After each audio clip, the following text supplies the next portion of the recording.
Hello, everybody, and welcome to EXPERIFIFA, the show that is going to do experiments in FIFA right here on the big internet.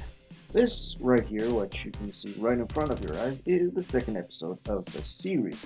And for those of you who have no idea what is about to go down in this episode, I recommend going and watching the first episode of the series where you can get all the information you need and see what is going on there, and then come back to this episode and see this one too. But just as a short intro, as I said in the first episode, I decided to start this series in a very special way, and that special way is actually the European Super League. And as the information actually states, well, this European Super League was about to be a league with the super forces of European football, 11 original teams to the lineup, and then 5 more added to see how things would go on. And that was the base for the experiment split in two to see how things would look like with the original lineup and the final lineup of the 16 teams. And since this is the second episode, well, this is the episode that we're going to see how the full final lineup of the 16 teams will look like at the end of the championship.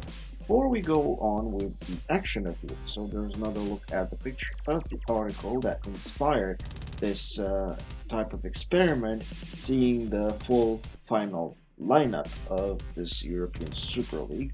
And of course, since we are trying to see how an entire league would look like at the end of the season, this means that we have to be as impartial as we can and not letting the code of the game actually influence, well, the final result.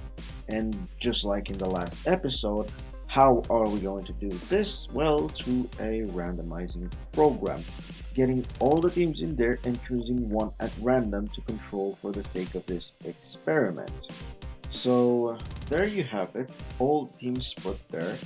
Hit the random choice button right there, and it's Marseille. There it is, there you have your answer. The team that we're going to control in this experiment is going to be Marseille.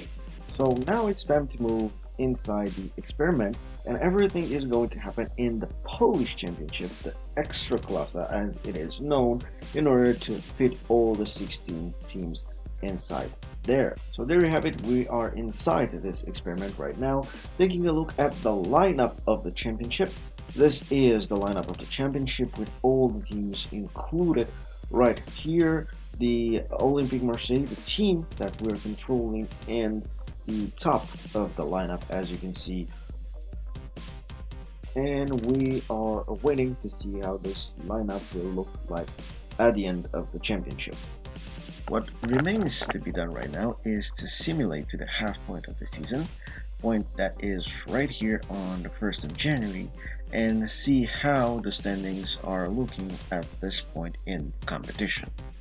Now, with the process over and the simulation being done, what remains is checking up the stats. Of course, before we go in to see how the championship is looking, we're going to take a quick look at the player stats, starting with the top scorers as always. The tables of the top scoring players are looking quite diverse, with Mr. Cavani from PSG leading the table and Eden Hazard from Chelsea right next to him, pretty much the same performance for the two, 12 goals each in 20 matches, and Suarez from Barcelona being the man that rounds up the top 3 of the goal scoring table, with Lukaku and Costa quite close behind. Another man from Barcelona in Coutinho, Morata from Chelsea, Sane from City, Benzema from Real Madrid, and Borini from Milan rounding out the top 10 in the top scoring table. Moving on to the assist is another table that is quite diverse, with Kevin De Bruyne from Manchester City taking the top spot with 6 assists to his name. Close behind with 5 assists is Ramsey and also Royce in 3rd place, rounding out the top 3. Mane from Liverpool and Guedes from Paris Saint-Germain in 4th and 5th respectively, also 5 assists to their name, and of course rounding up the top 5. And moving down the table to see how the top 10 looks like is Eden Hazard from Chelsea, Koke from Atletico Madrid, another player from PSG in Draxler, a man from our team, the team we are controlling, Olympique de Marseille in Tovin, I hope I pronounced that right, and Brozovic from Internazionale Milano with 4 assists, rounding up the top 10. Onto the clean sheets table, it's the time for the goalkeepers to shine on the big stage, and it's Handanovic from Inter taking the top spot, 7 assists to his name, same as second place Adan from Atletico Madrid, but he has one more match played. In third place, running out the top 3 is Miranda from Roma, and right beneath him is the legendary goalkeeper Gianluigi Buffon from PSG with 5 clean sheets to his name, and right beneath him is Neuer from Bayern Munich with 4 clean sheets, running up the top 5 in the clean sheets table. Now it's time to see the standings of Extraclasa, and it's quite bad because the team that we are controlling, Olympique de Marseille, is in 15th place. That's second to last, but at least there's a quite good performance from them. Not as Milan did, because Milan is in last place, the only team beneath 10 points, which is quite bad considering the fact that there's a difference of 10 points between 15 and 16. That's quite huge. Arsenal, quite a bad performance from them. They're in 14th place, tied up with Olympique de Marseille, the team that we're controlling. More than that, we can see Borussia Dortmund, a team that I thought that they would have a better performance than what we can see here. 20 points to the name, 13th place, not that good. Juventus, a team that we controlled in the last experiment and had quite a good performance. Now they're in 12th place, and the things are looking quite bad for them. Bayern also not having the time of their lives in this championship. 24 points to their name, 11th place, and Roma is the one that is in 10th place. Quite a good performance since they passed in this championship. Bayern, Juventus, Dortmund, Arsenal, even AC Milan. I didn't think that they could do so good, but looks like they did. And right above them is Manchester United. Now, Manchester United is the one that took the top spot in the last experiment, so they're the current reigning champions, if we could call them that. But this time around, they're only in 9th place with 27 points to their name, same as the team below, Roma. Now, if we move up the table, we can see that in 8th place, right at the midpoint of the championship, is FC Barcelona. Again, not a good performance for them in the first part, but I think they could do something much more in the second half of the season. Liverpool is right above them, same number of points in 7th place. Another team from the Premier League is Manchester City, 1 point above Liverpool. In 6th place, Atletico Madrid, 30 points to their name in 5th place. Quite good performance, if I can say so. Again, not a team from Spain, and this time is the local rivals of Atletico, is Real Madrid, going above Atletico and Barcelona in the standing of Extraclasa, the newly and improved Extraclasa, if I can say that, with 31 points to the name. Now, breaking up into the top 3 to see who is on the podium at the midpoint of the season is Internazionale Milano, which is probably the surprise, probably the best surprise of this season, because I didn't think that they could go so up in the championship. 36 points to their name, as well as Chelsea that has 36 points to their name in the 2nd place. And with that being said, of course, there's only one team that is on top of the standing, and is Paris Saint-Germain. And from what we can see, after 20 matches, they have 41 points, so quite a dominant pace from the French team. With that being said and all set up, what remains to be done right now is go to the final day of the season and simulate to the final day of the season and see how everything is going to be shaped at that point. Again, with the simulation done, it's time to check up the stats, and of course the players are the ones to be checked up first.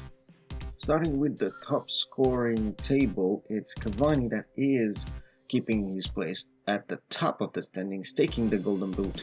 17 goals to his name. Hazard from Chelsea quite close with 16 in second place, and Suarez from Barcelona running at the top three. Pretty much the same lineup until this point. Lukaku from United and Coutinho from Barcelona rounding up the top five, with Dybala, Costa, Morata, Sanchez, and Sane being the guys that are present in the top 10 of the top scoring table. When it comes to the assists at the end of the season, we see a little bit of a change in the lineup. The first place is not of De Bruyne anymore, but of Rodri from Atletico Madrid. De Bruyne being in second place right now, with Mane from Liverpool running up the top three, Hazard from Chelsea in four, and Royce from Borussia Dortmund taking the last step of the top five.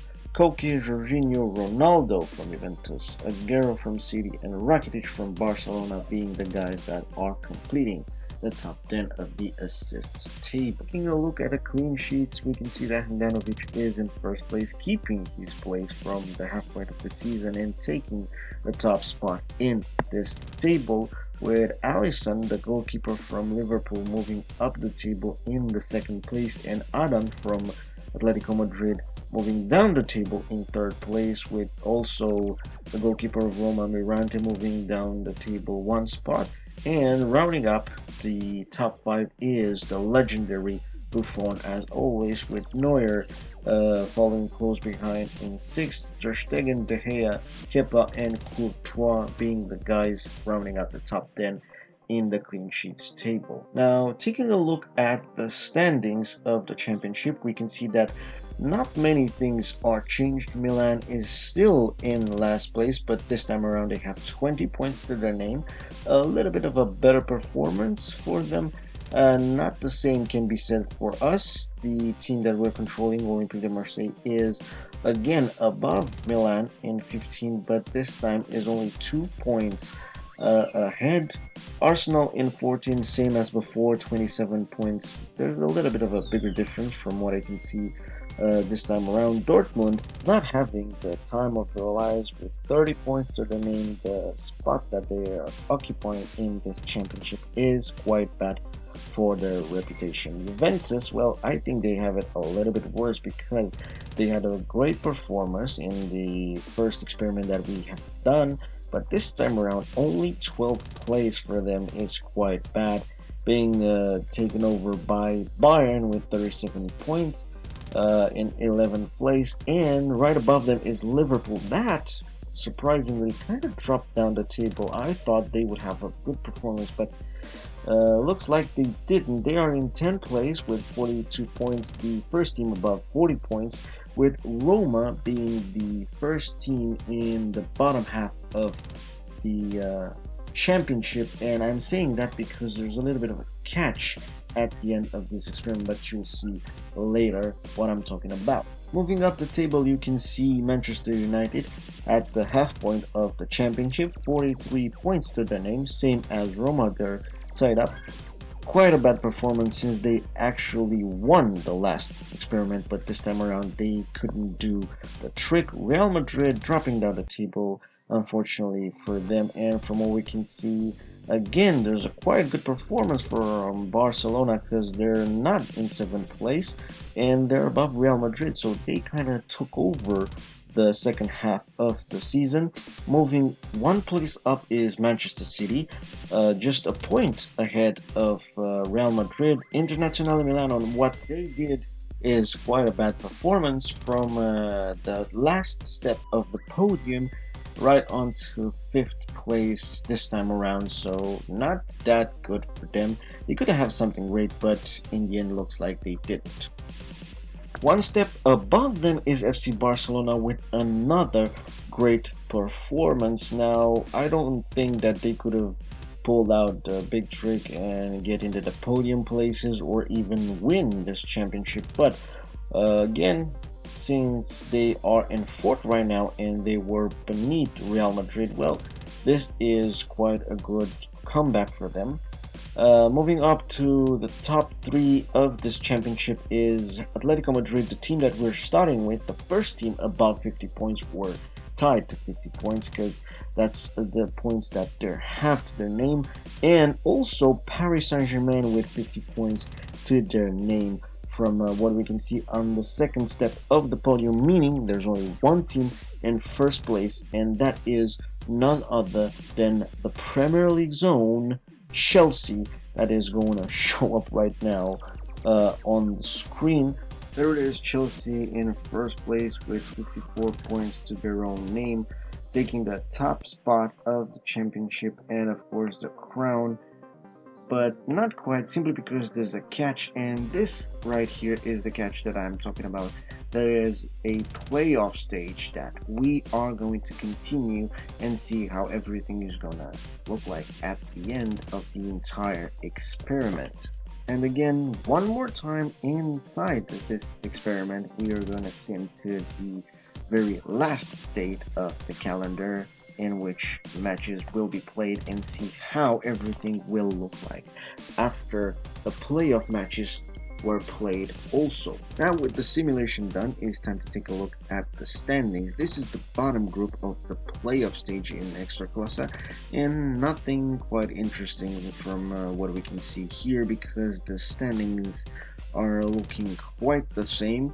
The performance of the teams is not changed whatsoever, so it's time to take a look at the most interesting part of them all, and that is the championship group of this experiment. We are with the championship group with the most interesting turnout of events, simply because Barcelona did another good performance and actually got the third place in this championship.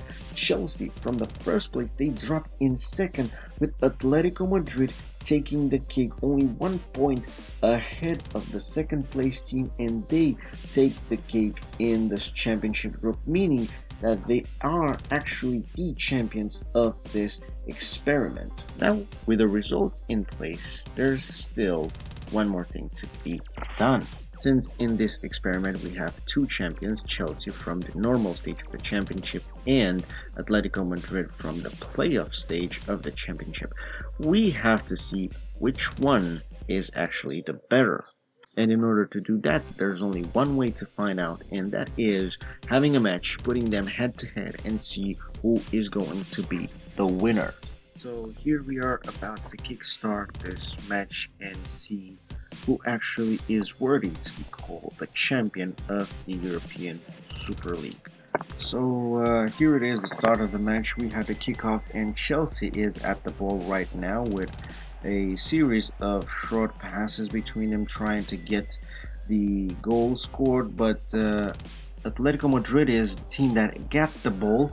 They intercepted the attack play of Chelsea, and now they're moving towards the opposition scoring point, and they're really quite close to making an impact, and oh my god, they just hit the crossbar. A good attack from Atletico Madrid, and now they have a free kick that, well, turns into nothing, and another fierce attack from the Spaniards. They are keeping the pressure on Chelsea from what we can see, and that was quite close to scoring. Chelsea is putting up an answer right there and there, but nothing came to it, and Atletico Madrid is again on the attack point. We're now in the second half of this match, and again another free kick from Atletico Madrid going towards the goal, but no success there. And then yet another attack. There's quite a goal. Oh, whoa. That was quite close. I didn't expect that to be such a close endeavor, but yes, they did it. There's Atletico Madrid with one goal to their name. There's a dominant situation from Atletico Madrid because they are in control of everything that means attacking scene in this match. Now there is another response from Chelsea that goes absolutely nowhere. The score stays the same, and Chelsea tries one more time. This time it was a little bit more close, and again another attack that is actually putting up some trembles into the lines of Atletico Madrid. But at the end of it all, nothing comes to it, and the score stays the same, 1-0 for Atletico Madrid, them being the winners of this match. Quite a close performance, but they actually control the attacking scene, as I said before, and they got the victory, meaning that they are the champions of European Super League, the final form of this championship. And with that result in mind, it's Flynn here, over and out.